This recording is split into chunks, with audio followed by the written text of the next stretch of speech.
Okay, so welcome back to another video.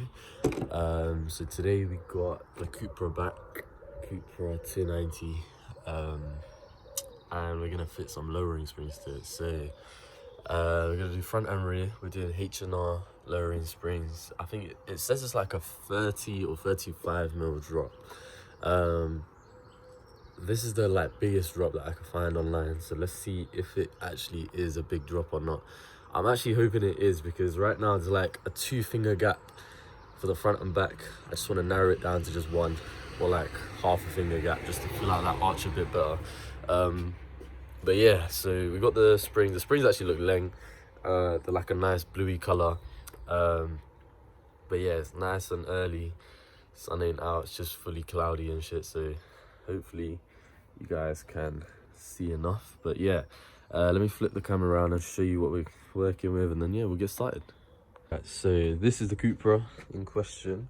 You can see that arch gap there. It's about 2.5, 2-ish fingers. And then if I show you the front, it's about 2 on the dot. Slides straight in. So let me show you before and then the before. But yeah, as I said, let's get everything started, and then I'll start talking you guys through on how to do this. And yeah.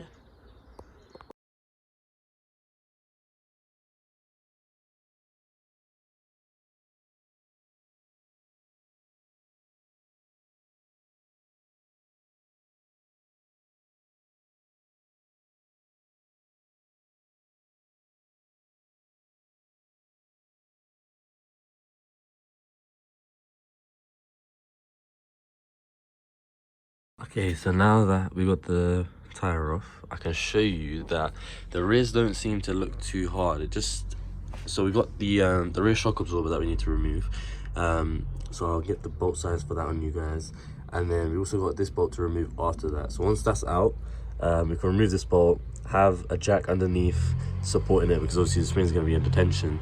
And then just lower the spring, lower the jack slowly after this bolt is removed. So it's looking like a 2-bolt job. And the rear spring should slide down, hopefully. Obviously I started with the rear because it's a lot easier than the front. But yeah, when we get to the front, it's going to be a lot more work. But yeah, so let me try all of that. I'll get the bolt sizes for you guys, and then we'll drop the shock absorber, and then we'll drop the other bolt and slowly lower it. I'm going to use one of the other, like the smaller jacks underneath, to support it as well, when I'm lowering it, so the spring doesn't spring out on me. But yeah.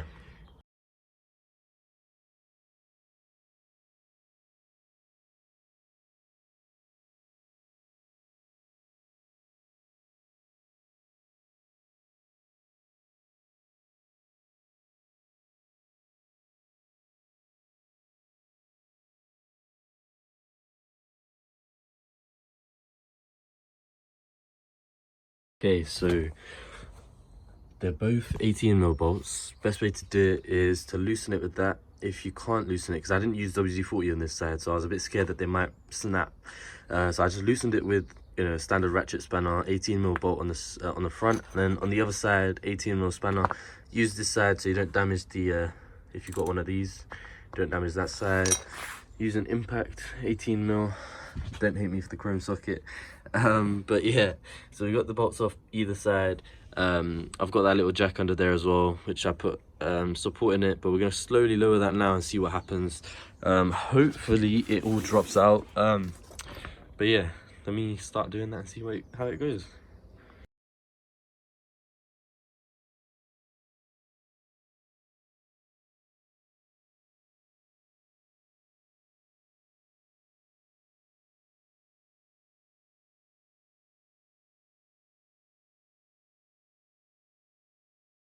So we did manage to get it off. There's the old spring, there's a H&R one behind it.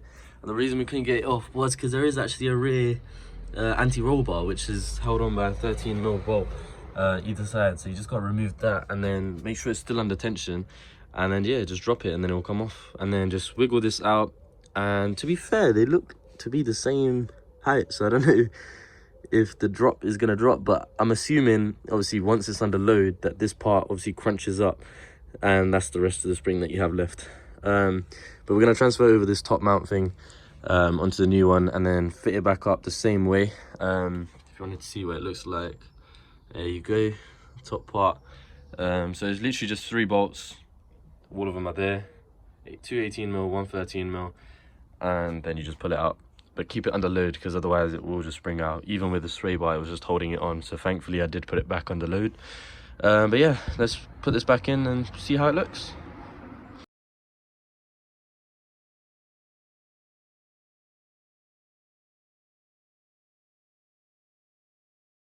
Okay, so now everything's back on. I lowered it, took the handbrake off and let it roll forward a tiny bit just to get rid of that little, you know, like how high it was. It dropped down to about the same level, so if not a little bit higher, I don't know. But I'm hoping they just settle in, because obviously the springs, we just put them in, so hopefully they settle down and go a lot lower than that, but I don't think they will, just because that's a big drop to you know, lower it down by even more. So I don't know if these rear springs are actually worth replacing if the drop isn't crazy right now. But yeah, hopefully it does drop more. I'm not sure if it will or won't, but I'll let you guys know after the test drive in a bit. But I'm gonna do the rears, test drive it over some speed bumps, and then come back, park it up, and then have a look at the difference, if there is any. I'll let you guys know if there was or wasn't. But I'm gonna double check the order and just make sure these were lowering springs. But yeah, so I'll get back to you in a second. Okay, so it definitely says 35mm lowering, but I'm just gonna pray that the test drive fixes that. But yeah, we're gonna move on to the other side. I'll probably time lapse it all. But yeah, to overview the end bit, I literally just tightened all the bolts up and put the wheel back on, and that was all good. So we'll do the same on this side, and then yeah, I'll show you what it looks like after the test drive.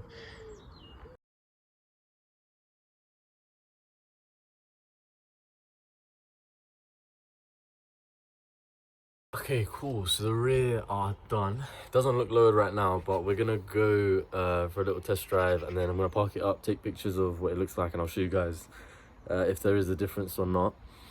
I did end up breaking a rear level sensor, which I had to bodge job up and just fix it up for now. But I did take a picture of it, so I'm gonna order that as soon as I can, and replace it, because I want this car to be like pristine.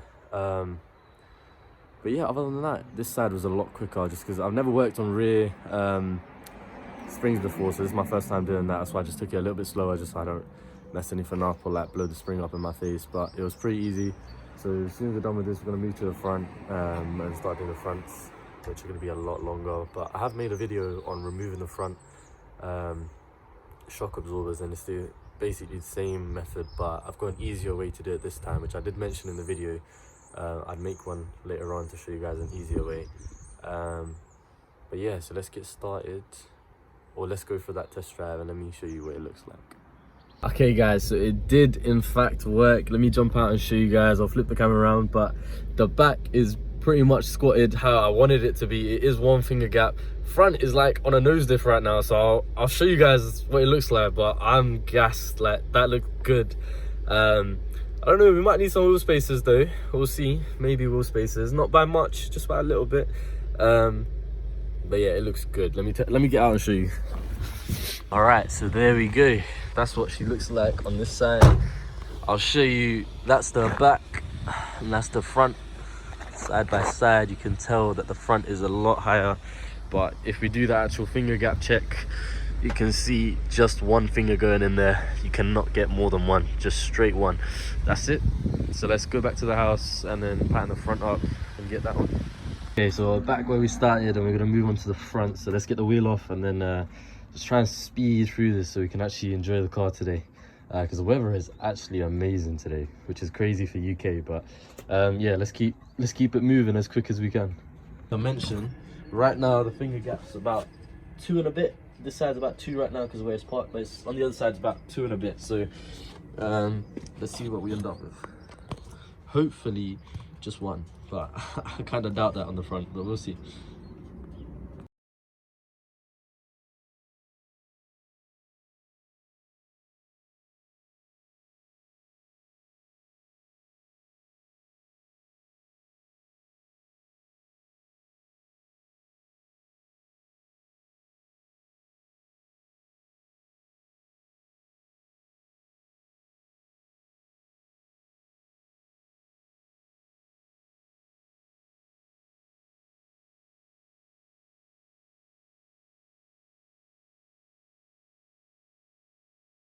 Alright guys, so that was quite literally a nightmare for me because I had no clue what I was doing wrong, but I resulted in using my old method of actually just taking apart everything, which seems so much easier.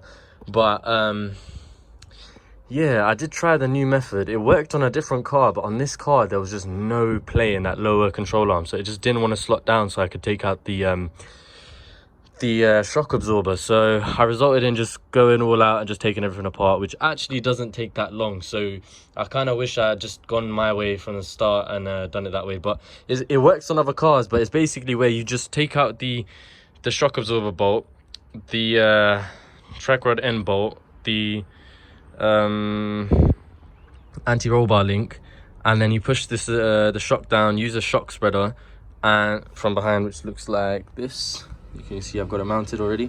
You just put a 10 mil there and it just widens the hole so you can just slide out with the shock. Then you just remove the top bolts and then yeah, it usually just slides out, but there was like this much more room to go before the shock was going to slide out, so I just went all out and just did it this way. I did try my best, but it is what it is. Things don't always go your way. But yeah, like I'm tired now, but we've got to put all of this back together and also repeat the process on the other side. But I thought I'd show you guys and just walk you through it again. But the thing is, I have made a video on all of this, so if you just follow my other video, and just when it comes to putting the shock the spring back together, just swap the springs, that's it, and just follow my complete other video on how to do the fronts. But yeah, overview, everything gets stripped down. Track rod end bolt, drop link bolt, 3 bolts on the bottom for the lower control arm, the drive shaft bolt, top bolts, 3 of them. And then once you've done that, you got to also remove the shock absorber bolt, and that's all of the bolts. Got to remove the caliper too. Calipers down there. Yeah, pretty much. There's a 10 mil on the caliper as well that just holds like the little sensors in, and the calipers obviously also got 2 bolts. And then just slide your shock spreader into there, and then you just tighten it until it's a bit loose. The shock slides out, take the shock out. Then there's a 21 mil bolt on the top, loosen that. Then use these angled ones, so that's a 22, and then that is just a 6 mil hex that goes on the top, and then twist them opposite directions to loosen this. So twist it opposite directions to loosen the top mount. Then the top mount pulls off, but make sure you've got the spring on tension with the spring contractors, so it doesn't blow up in your face. And then take the spring out, replace the bump stop, put the new spring on. With these ones actually didn't require me to use any spring compressors, which is quite cool. Hopefully they're all good, but yeah, they are under a bit of tension, so they are good. It's just obviously because they're lower in springs, so there's less springiness or whatever, or less springs. So yeah, that's basically it. Slap it all back together, same way in the other video, and then we'll put it back together now. So yeah, sorry for such a long time lapse, but my back is aching now because I've literally just been going at it, just trying to get this off. But hopefully the other side's a lot smoother because I'm just going to go all out and just take everything apart like this. And hopefully no bolts snap because it is a Saturday, so everything's going to close early. But yeah, let's keep it moving and let's see how it looks.